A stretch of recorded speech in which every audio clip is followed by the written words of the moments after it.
Well, another item shipped in to me. This one is from New York, and it got shipped by UPS Ground. Well, there are some audio parts in here.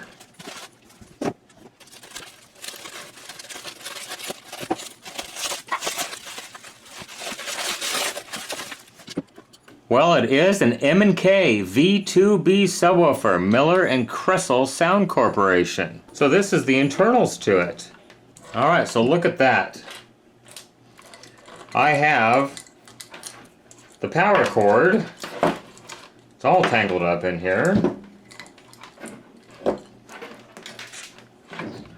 I have the power transformer, the filter capacitor assembly, and the hot plate, the part that actually is the amplifier. There's that STK power pack, STK4048V. So I need to hook this up, connect a speaker up to these terminals where the original subwoofer speaker was connected, and we'll put some audio into it. Oh, it looks like this one may have had dual terminal subwoofers. So this one may have had a dual terminal, dual voice coil subwoofer. So pretty self-explanatory. Power connects here.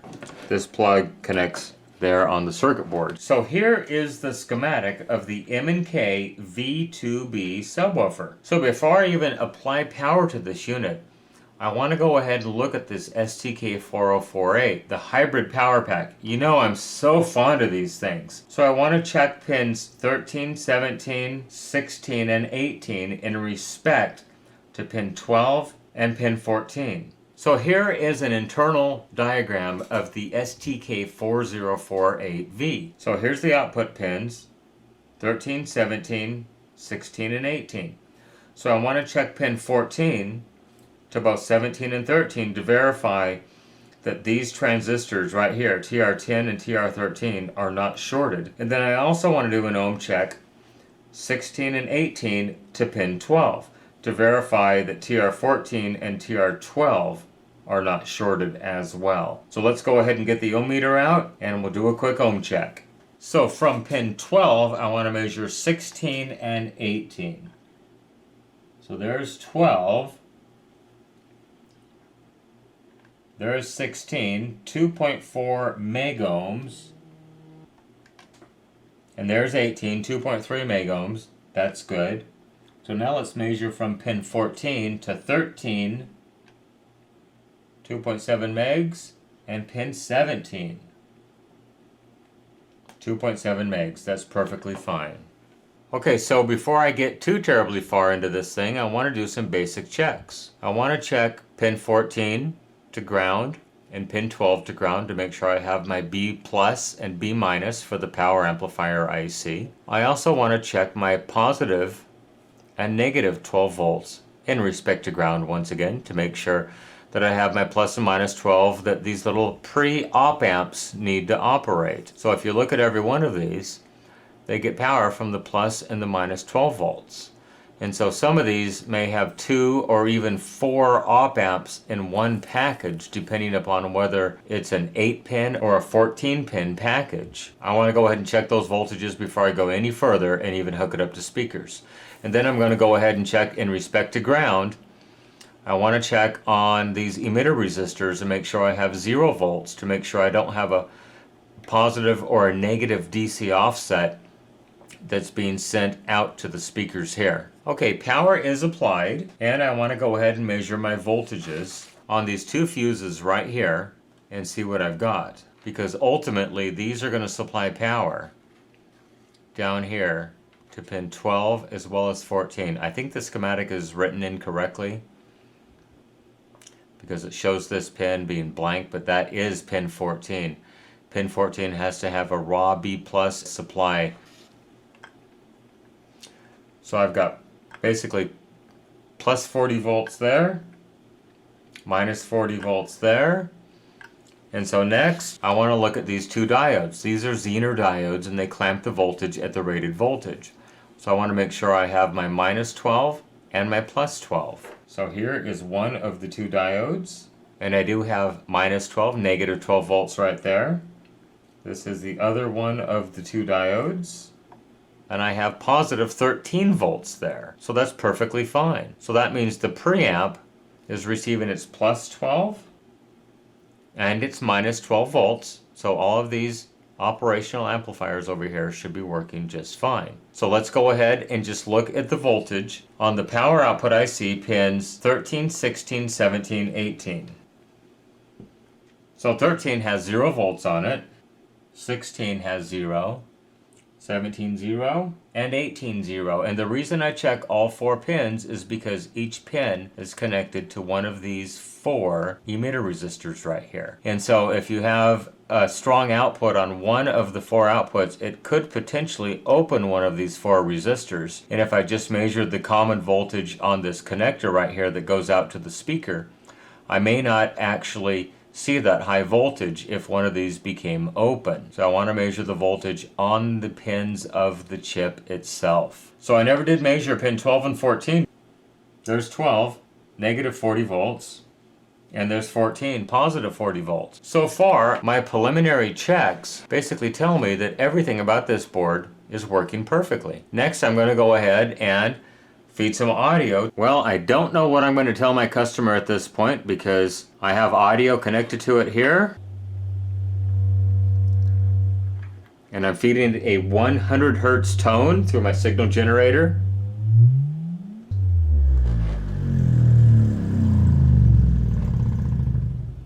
It's working perfectly. Even down into the 10 hertz range, I can see the speaker moving.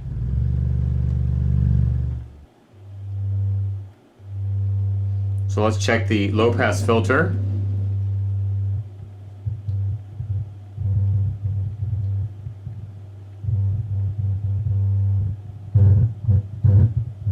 Well, maybe that's the whole problem. The pot needs to be cleaned.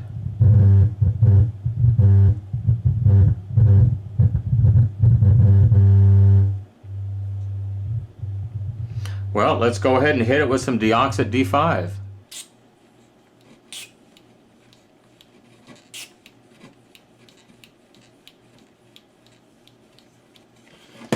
So we'll go ahead and shoot the input level as well.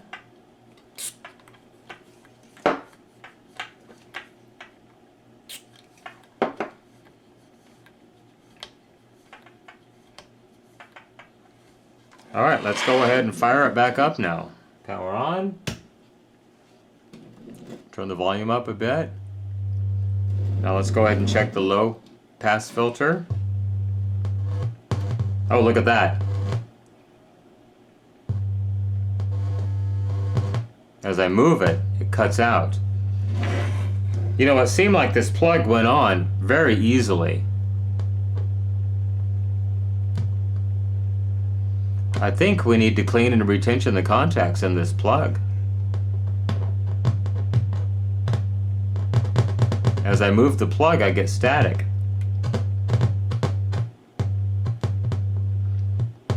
That might be the whole problem right there. But let's apply pressure to that and check if the deoxit helped this control it at all. Oh yeah, it's perfectly smooth now.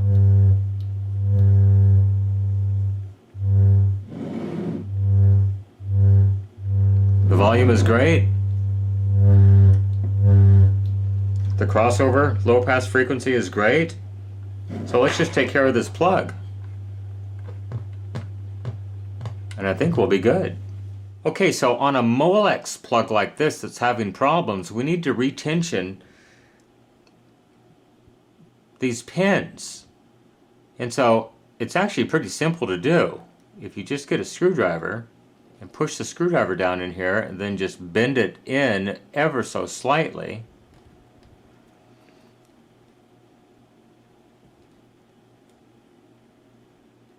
Now it's going to take a lot more pressure because it's going to have to open that up when I go to plug it on.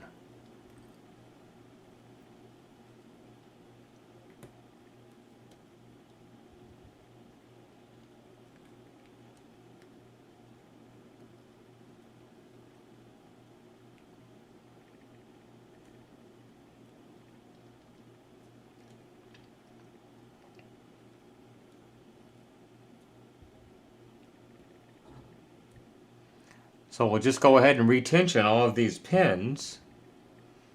I suspect that the base over time may have caused it to rattle a bit. Maybe they should have considered using some kind of a tie-down system.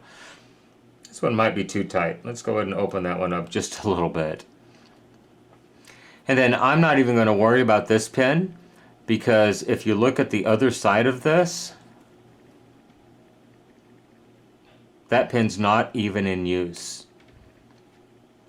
So I don't need to try to retension the other side of this on the circuit board. Let's go ahead and get this one just a little more tension.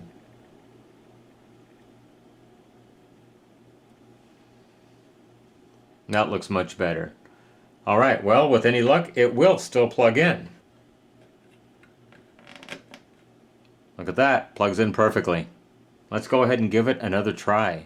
Okay, let's give it some power now. It's working. Much better. No distortion. So I think I'm going to go ahead and pull the circuit board out of here and just ESR these caps as a courtesy to my customer.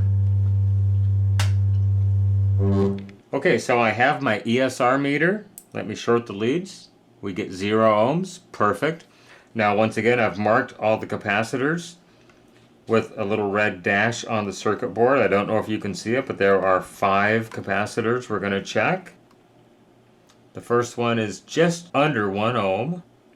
Second one, maybe a quarter of an ohm. And the third one is once again about a quarter of an ohm. That's good. The fourth one, about a quarter of an ohm. And the fifth one, about a quarter of an ohm. So those are all perfect. The only one I suspect is this one. Let me check the value on that. And that one is a 100 microfarad 63 volt capacitor. So I've decided that since this one capacitor did ESR just a little bit high, I'm going to go ahead and replace all 3 of these capacitors. Now I don't have any 100s at 63, but I do have some 47s at 63. These are 105 degrees Celsius rated caps, and they're extremely low ESR capacitors. So I'm going to go ahead and parallel them since I have room to basically put 2 capacitors in here.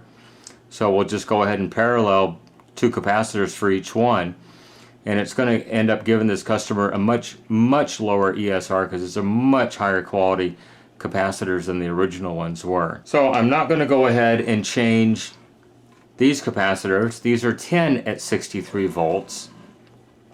These 2, because when I check those, actually the replacement caps that I have are higher ESR than the original capacitors in the unit. So I'm just going to go ahead and replace these 3 capacitors, and we'll give it a quick test and ship it down the road.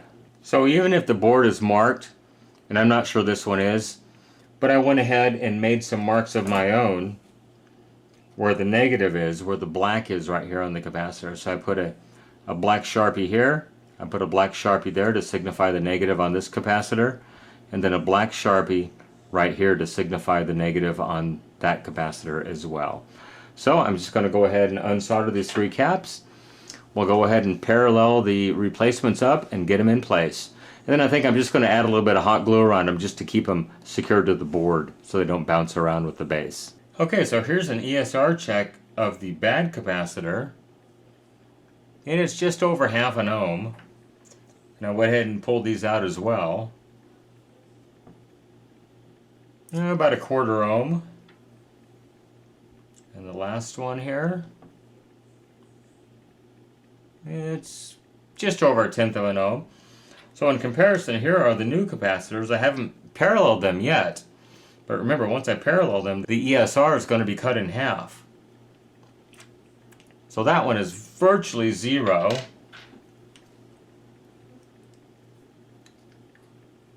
And 0 again. That's really good. So let's go ahead and parallel those up. We'll put them in the circuit. Like I said, I'll add some hot glue to it. But before I do that, I'll bring you back for one more final ESR check.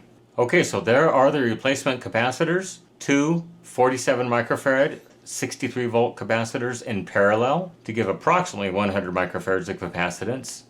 So let's bring the ESR meter out one more time and we'll check those and make sure they're very, very close to 0 ohms.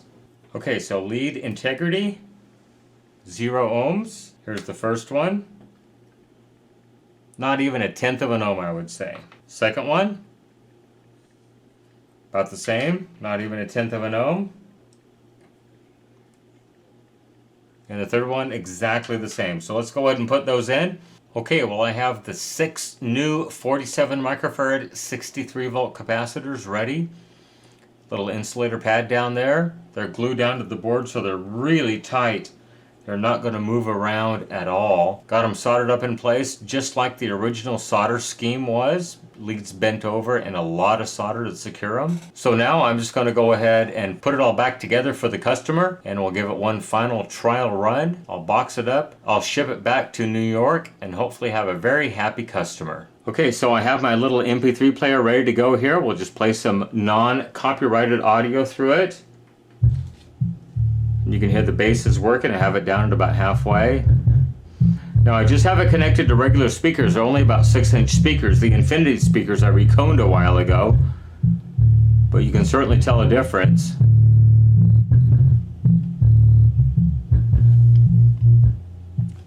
So it's working great. No more noise. Nice and quiet. Hope the customer will be very happy with this.